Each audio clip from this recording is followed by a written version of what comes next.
سیرت تو اپنانے کا نام ہے۔ سیرت کیا ہے کہ جناب نبی کریم صلی اللہ علیہ وسلم کی تعریف اور توصیف، خالی تعریف اور توصیف نہیں ہے۔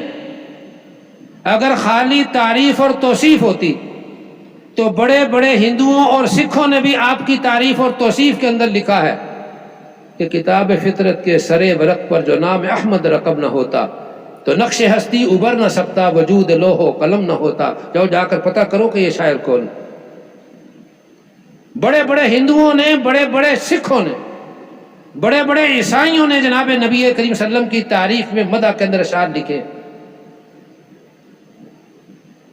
خالی تعریف اور توصیف کافی نہیں، تعریف اور توصیف کے ساتھ لا یؤمن احدکم حتی اکون احب الیہ من والدہ وولدہ والناس اجمعین۔ اللہ کے نبی صلی اللہ علیہ وسلم کا ارشاد گرامی ہے، آپ ارشاد فرماتے ہیں اس وقت تک کوئی مسلمان مومن نہیں ہو سکتا، کوئی مسلمان مومن نہیں ہو سکتا جب تک مجھے اپنے ماں باپ سے، دنیا کی ساری دولتوں سے، دنیا کی ساری نعمتوں سے زیادہ عزیز مجھے نہ جانے، اس وقت تک وہ مومن نہیں ہو سکتا۔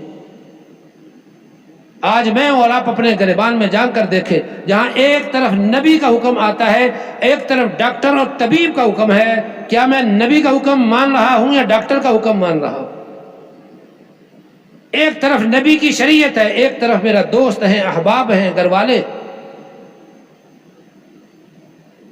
اصل جو ہے سیرت یہ ہے کہ میرے اور آپ کے سامنے جناب نبی کریم صلی اللہ علیہ وسلم کا کوئی حکم آ جائے، پھر اس کے بعد ساری دنیا ایک طرف ہو، نبی کا حکم ایک طرف۔ روایت کے اندر آتا ہے کہ جناب نبی کریم صلی اللہ علیہ وسلم ایک صحابی ہیں، شراب اس وقت تک جائز تھی، صحابہ بھی پیتے تھے۔ اللہ کی شان ایسی ہے کہ ایک صحابی شراب کا کاروبار کرتے تھے، شراب خریدنے کے لیے کسی دوسرے ملک میں چلے گئے، شام میں یا یمن میں۔ واپس جب آئے تو شراب حرام ہو چکی تھی، شراب کے مشکیزے مٹکے بھرے ہوئے تھے۔ جب مدینہ کی حدود کے اندر داخل ہوئے تو ایک دوست ملے، صحابی تھے، کہہ رہے ہاں بھائی کیا لائے ہو؟ کہہ رہے شراب لایا ہوں، بڑی قیمتی شراب لایا ہوں، بڑی بہترین شراب لایا ہوں۔ اس میں تجھے نہیں پتا؟ کیوں کیا ہوا؟ کہا شراب اللہ کے نبی صلی اللہ علیہ وسلم نے اس کو حرمت قرار دے دیا ہے، حرام ہو چکا۔ کہا اچھا کس طرح؟ اس نے کہا کہ قرآن کے اندر آیا ہے کہ آج کے بعد مسلمانوں کے لیے شراب کیا ہے۔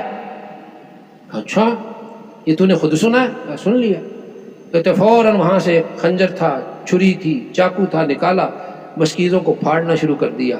ان کو جناب وہ بڑے بڑے جو مشکیزیں تھے، بڑے بڑے ڈرم تھے، ان کو توڑنا شروع کر دیا۔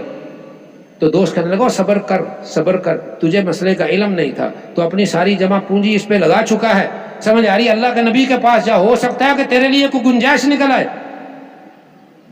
قربان جائیں اس صحابی کی محبت پر، اس صحابی کے عشق پر، اس صحابی کے سیرت کو اپنانے پر۔ اس نے کہا کیا بات کر رہے ہو؟ جب میرے رب کا حکم آ گیا ہے، میرے نبی کی زبان پر آ گیا ہے، تو میں کون ہوتا ہوں اس میں گنجائش مانگنے والا؟